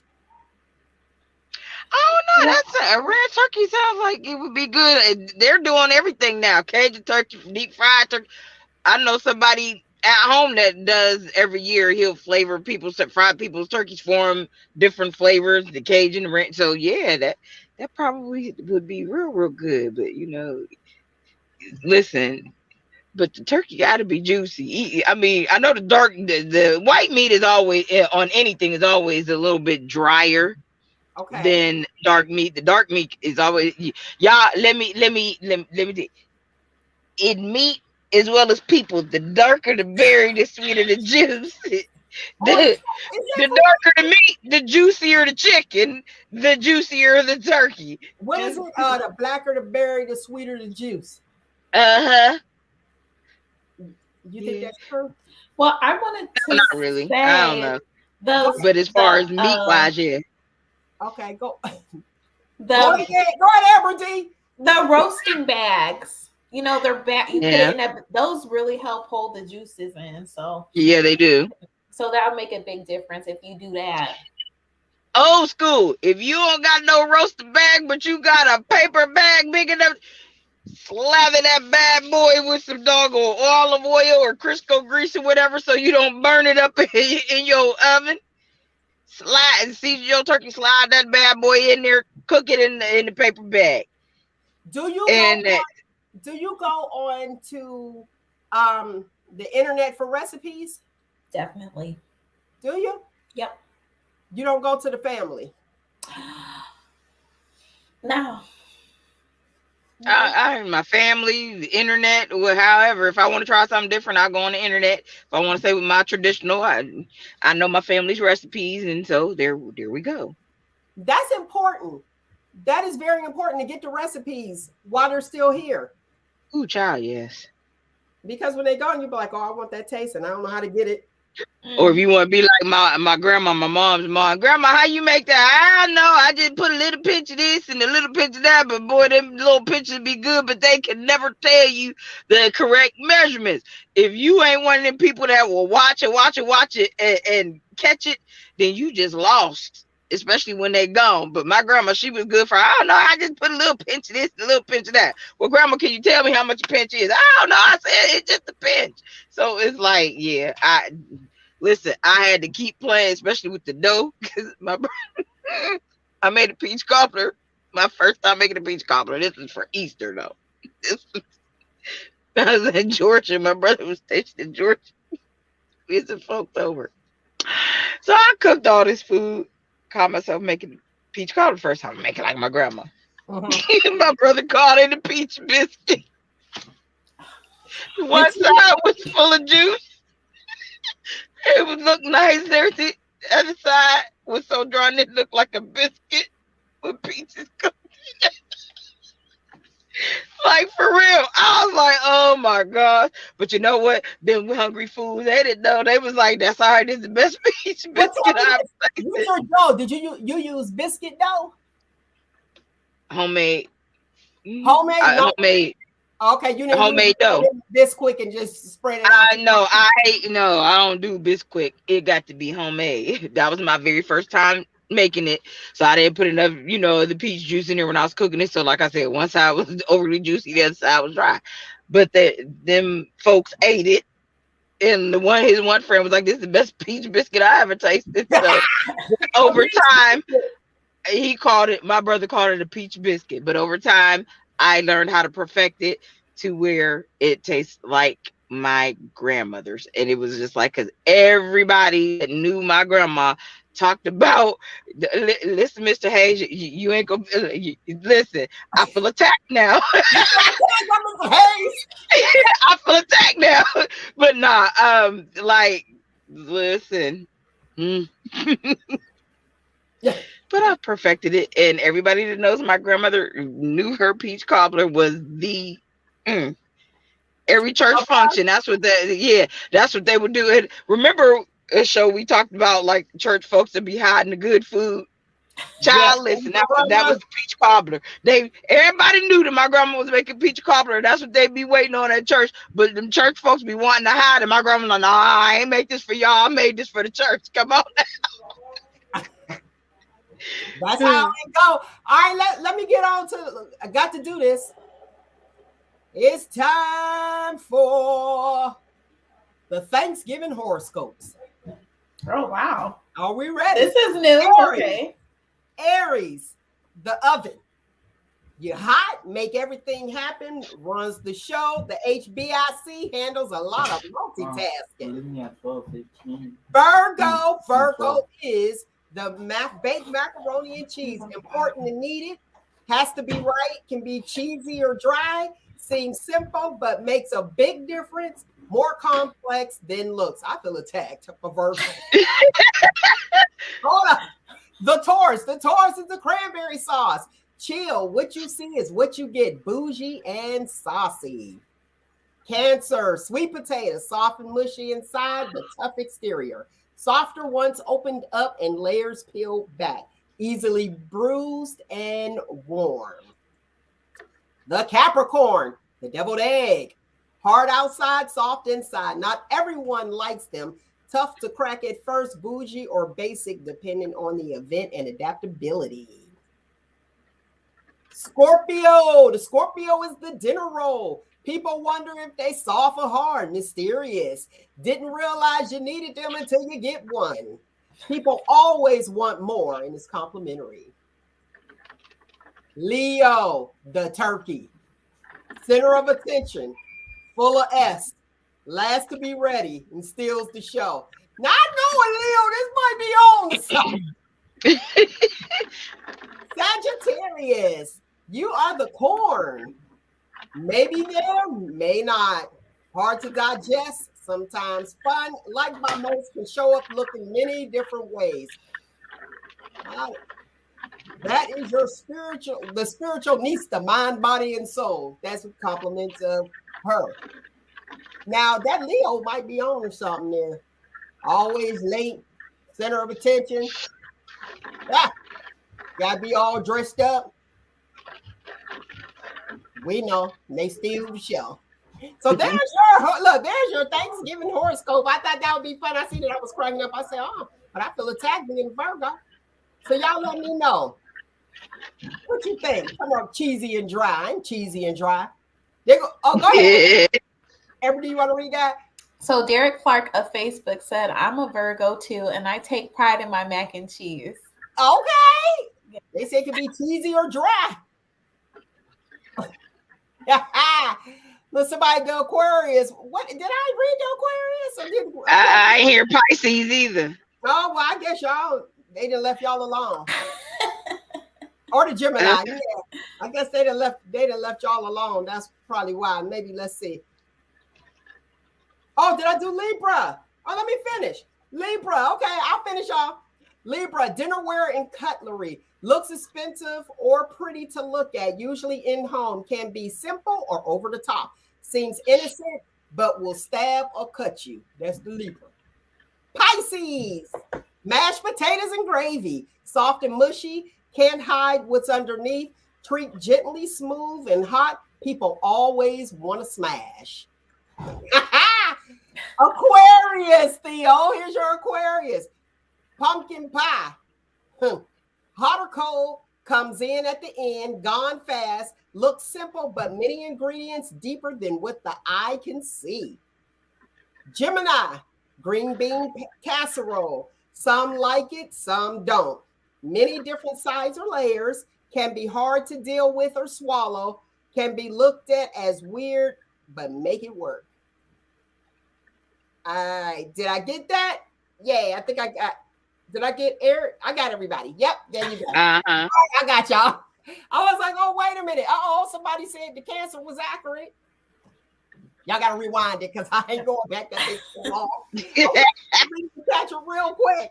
Like, what the heck is going on? Listen, when you meet a guy, when do you store their number in? What do you mean? Just what I said. What I The guy that gives you your number, when do you store it in your phone? immediately, if I'm willing to exchange numbers, I'll take a number, I'll store it, and I'll store it by their first name and wherever I met them. Okay. And where you met them? Yeah. Okay. What about you, Nick?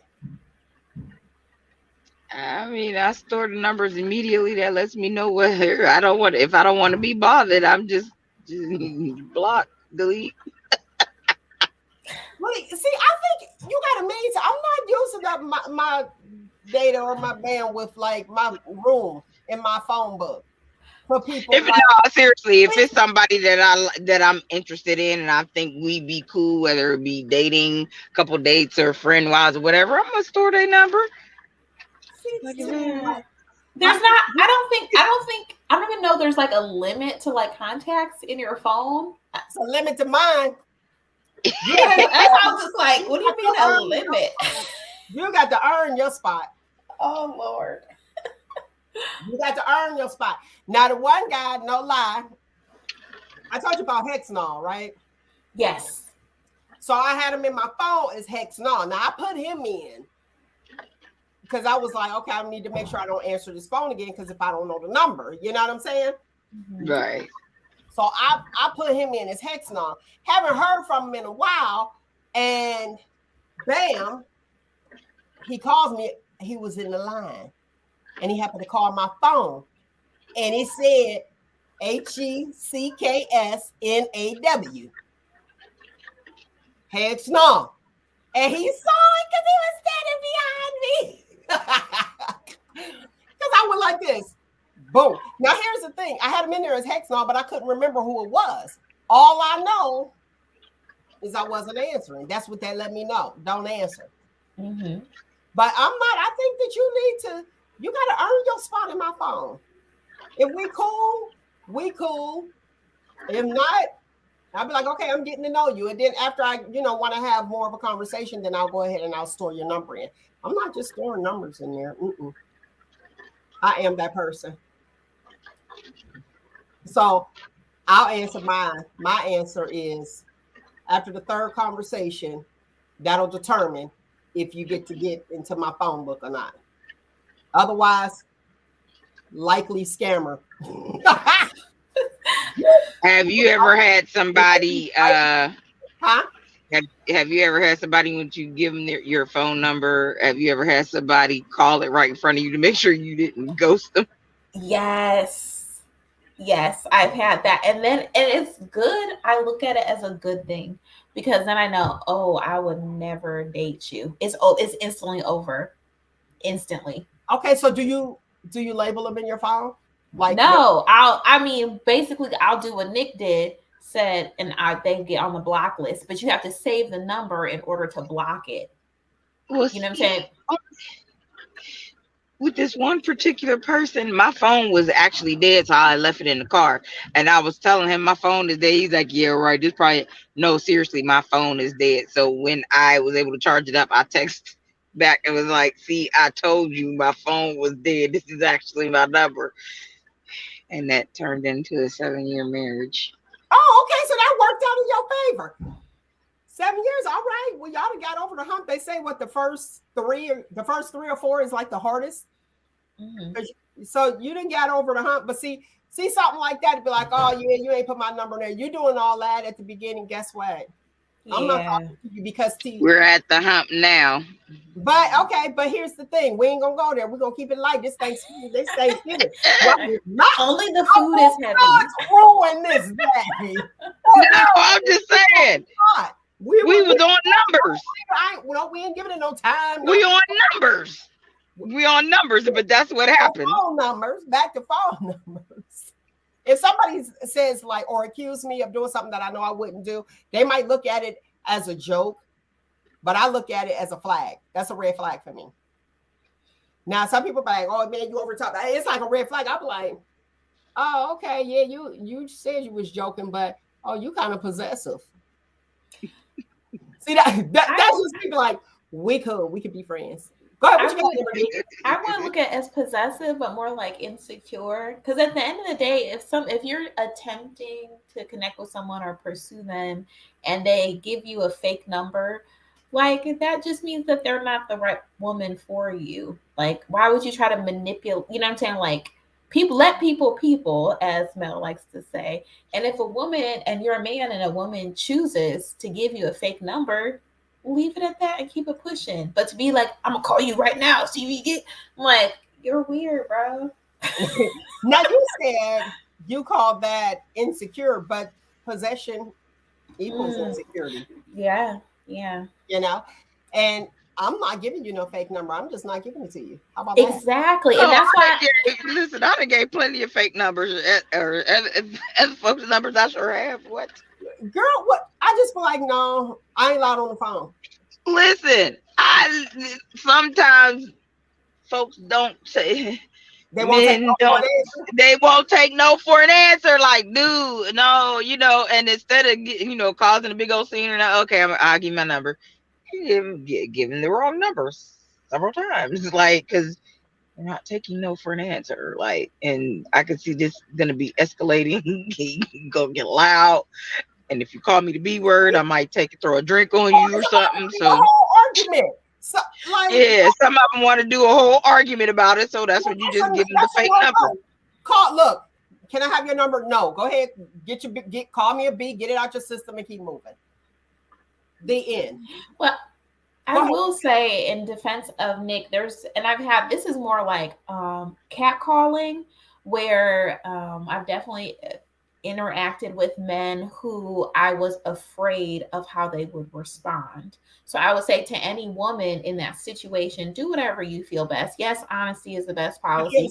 But exactly. But like, don't put your safety at risk based over your principles, because a lot of these men are unhinged for real.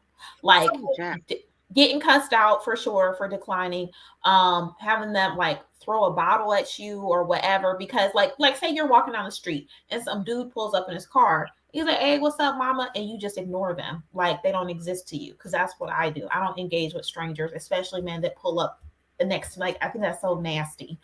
And then so then you don't even acknowledge their existence, and then they respond by calling you out your name, getting real angry, following you for 3 blocks, like real crazy stuff. You ain't all that anyway. Obviously, I was. You stopped. Where y'all seeing these people at? Just everywhere. I mean, no. So that's why I said, do whatever you feel is best for your definitely safety. If you're in an unsafe environment, I say yes. But you're not going to scare me into giving you my phone number. That's nuts. Yeah, give them a fake number. If you give them a fake number and they call right then you're still in the same situation. True. So that's why, and dealing with those people, like, I'm like, where y'all at? Like, I only had one person call right then and there. But it does happen. It does happen. Let me see. Mm-hmm. And here's the thing. I'm in a relationship. What's wrong with that? Because usually, guys, if you're not responding, now you said I do acknowledge people. Now that I'll do that. I definitely acknowledge people. Hi, how are you? Boom. But you can tell, like, the conversation, if it's going to go or if it's not. If you put them strictly in friend zone for your safety, there you go. But you do have people that are unhinged, but we shouldn't have to, as females, have to lie our way to safety. unless you really have to, or Right. just because just because you're not into somebody, like, oh, okay, well, let me just go ahead and give you a fake number. I'm glad we brought this up though, so I appreciate that. But no is fine. Can I have your phone number? That's not a good idea. And then they go with the assumption, oh, you must have a dude. You know what I mean? And then, Because a lot of them be like, they're like, well, what, your man don't unless you have a friend? It's like that don't even work. I feel like. oh, really? Yeah. Mm-hmm. Okay. I just feel like you ought to be able to say no, because if you can't say no, there's a potential. There's that potential that you may be raped. Mm-hmm. I mean, off of a phone number, be like, I don't trust nothing about this. I'm looking at, if I'm out, if I'm at a club, I'm gonna look at. I need security. Like, walk me to my car. All of that. But that's sad that it has to be that way. Now, you said somebody ride by and they say, hey, mom, I'm glad you brought that up. At what age is that over? And somebody Never. goes, hey, mama. I just found out It's the mentality of the man. And okay. This actually a group of men were catcalling and harassing my neighbor who is a grandmother. And I was so angry. I was like, they live in the neighborhood. They don't live far. So I was like, I want to find them and confront them. Like, I will fight them, because my neighbor is a sweetheart. She's literally a great grandmother, and they were harassing this woman. Right. Well, she was walking. She was like in her afternoon walking. Okay. But yeah, there's no age limit. But I do want to point out with this conversation, it is so important for us to focus on the behavior of these men. And I said, okay, yeah, we need to talk about what we do as women to protect ourselves. But we really need to hold these men accountable and say, what are men going to start holding other men accountable and teaching men that you should not behave that way? It is completely unacceptable to go harass some strange woman you don't know just because you're interested in her. Like, where are we going to start focusing on men's behavior and correcting them? Not how do we as women react to it? Okay, you have a point, but I feel like if somebody approached me and say, hey, mama, you don't know me, and clearly saying that to me, that I'm offended, because am I giving off mama vibes? Because that's not what I'm trying to do. You know what I mean? I'm like, dang, do I look like a mother for real? You know what I'm saying? Mm-hmm. I look at that, I'm offended, and that's just me. Hi, how are you is fine. I remember we were all out, and this guy said, my whole family, we were all there eating, and this guy looked at me, he was like, what's up? He said that to me. And I'm looking like, well, why did he say what's up to me and not to everybody else? And I was like, well, why you do that to me? Until my mother brought it to my attention. She said, because my ShopTalk logo is me saying, what's up? I said, oh. Sure is. I was like, okay, I get it. So it was like, oh, all right. Now I got to be cognizant of that. Like, you got to see what you put out and go from there. But I don't think that I put out, like, somebody compliment and say, hey, you got a nice butt. Is that a compliment or no? I think it's disrespectful. It's disrespectful. And I want to say, as far as like the cat calling while you're walking, I'm not personally, I can only speak for myself. I'm almost never attracted to men that will do that. So just the fact that they would do that or think it's appropriate or acceptable or comment on my physique, it's like you've already, like, you just confirmed that you're not the kind of man I would ever entertain. Okay. Yeah. And the reason I asked that, because these are things that actually occur, and some people aren't offended by it. And I don't know if it's because of the BBLs or whatever. Like, okay, you complimented my butt, I'm excited. To me, that's disrespectful, because you don't see me, like, my mind. And here's the thing, Derek Clark, he said it. He said something to the effect, for the listening audience. I'm gonna try to find it again. Here it is. Amber, do you want to read this comment? Sure. So Derek Clark of Facebook said, that's right there shows you what type of woman they deal with. Exactly. And see, here's the thing. This is why I find it disrespectful. I find it disrespectful because you didn't take the time to know me. You put me in a box. You just, he said, you put me in a box that these are the type of women I deal with, and I'm going to use this same line on this person. No, it doesn't work. We are all different. And you have to treat us accordingly. And if you're that lazy to just use the line on me, you can't get my time. How about that? Right. Now, back to what you were saying, Amber D. You know what? Read this comment first. So Bob Hayes of Facebook said, the young men I created and the ones I know are young gentlemen. I'm extremely proud that they are not the ones of our topic. I appreciate that. Yes. And that's good. And so just like what you were saying, Amber D, that men need to, iron sharpens iron. Men need to hold these young men accountable. That's not how you get her. Mhm. But here's the thing. What we talked about as far as like the phone number early on.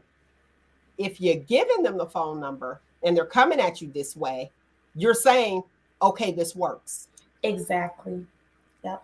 So that's why I actually brought it up. It's always the means to my madness. I'm always about entertainment. Yeah. That's what I bring. So if we are accepting these behaviors, knowing that we're not going to give them the time of day, it makes them more angry because it's like, oh, wait, this worked.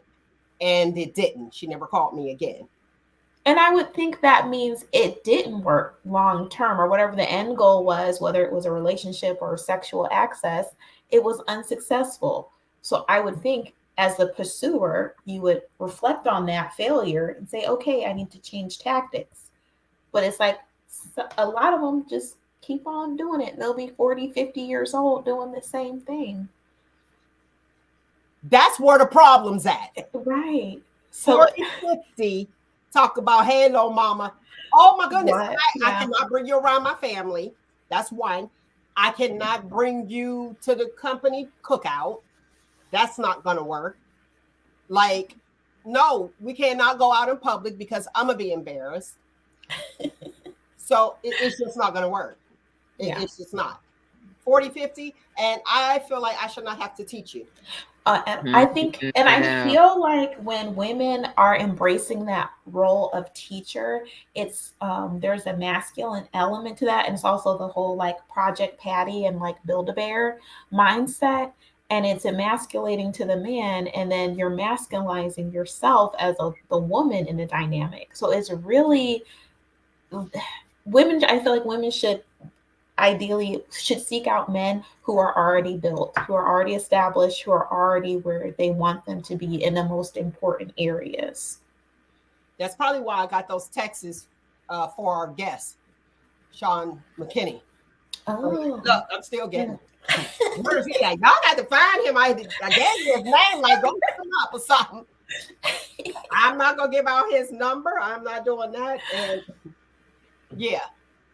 You want somebody who has something, but here's the thing, and it's sad because some of us feel like, and this is not just a black thing or a white thing, it's a right thing, and it's just respect. It's a respect thing, regardless. And it's like, okay, so you have the guy who has everything going for him that, you know, visually, let me say that. And then you're like, okay, well, he has a job, he has this, but it's like all these women are going after that guy. Do I want to be in the race? Do I want to compete? And so some women feel like I don't want to compete. So then you go with the Build-A-Bear and then you find yourself frustrated. right. Or you build that bear up. Got his whole name. This is what I'm going to call you. Then that Build-A-Bear step out there and find somebody else. Exactly. And I feel like there are a lot of women that is a root issue. They really don't want to compete with other women because a desirable man is going to have other women around him that you're going to have to be, you know, just making your game. Exactly. Stay on your game. So is it laziness on our behalf as well? Well, I feel like some men think that women, like 80% of women go for 20% of men or something, like there's some kind of saying like that. So I do think overall women are willing to compete. Um, but I feel like it's a contributing factor, What? not wanting to compete with other Not wanting women. to compete? Yeah. And I feel like you shouldn't compete with other women. I think the best thing to do is compete with yourself. Are you bettering yourself every year, every 6 months? Are you, compete against yourself? And I feel like, in my experience, especially as a Virgo, that when you compete against yourself is when you're the most successful and when you go the hardest and when you shine the brightest, when you're just focusing on being the best version of you. I'm with you. I like that. Yeah. And we need to do that. We definitely need to do that. Set goals. I'm like, okay, this is where I want to be. Almost that same thing of, if it ain't broke, Break don't it. fix it. The new one. Okay. If it ain't broke, break it. No, the right one. That's Right. Oh, okay. If it ain't broke, break it. Okay, let me keep reinventing myself. Okay, this is Mhm. what I was doing. And let's be real. And if we are truly honest with ourselves, yeah, I got you. When we are truly honest with ourselves, we know when we get bored with ourselves. Mhm. And it's like, okay, so what are we going to do to better ourselves? All right, lovely people, let's get going. You know what? I want to do the male's medical moments, not going to do the sound, but real quick, we know that Thanksgiving is coming up. So, and it's Diabetic Awareness Month. So, being that it is Diabetic Awareness Month, we need to make sure that it's all about portion control. Portion control. All right. Let me give you today's note, because I own it. Okay. Today's footnote. Let's get it going. Respect. Respect yourself enough to know you deserve the very best. Don't ever, ever allow someone to disrespect you, or don't settle. Even with yourself, don't settle. Make sure that you don't settle. We deserve more. Nick, you already know we deserve more. Exactly. And have a great Thanksgiving, lovely people. Enjoy your family. If you have a +1, call and make sure it's okay. Please, please, please. Everybody, they aren't like me, but just out of mere respect, even for the +1 and you. So neither one of y'all get kicked out. All right, I want to put this last comment up here. And all right, cool beans. All right, lovely people, that is my time. I thoroughly enjoyed you, as I do each and every single Saturday. Find you, embrace you. Most importantly, always, always love you. Let's give it up to Nick Device, my co-host, always doing it up. We love her. Thanks, Nick, for coming. Happy Thanksgiving, everybody. All right, I already told you what I tell you guys each and every single Saturday. And if you watch Be Inspired, again, find you, embrace you, and always love you. It's important. And listen, follow us on all socials. We're there at Shop Talk with Mel on your favorite podcast, any of them. Shop Talk with Mel. Shop Talk is one word. And don't forget to subscribe to our YouTube channel, Shop Talk with Mel. And again, if you are interested in coming on and being a guest co-host, you can do that at shoptalkwithmel@yahoo.com. Shoot your girl an email. I got you. All right. Peace. See ya next week.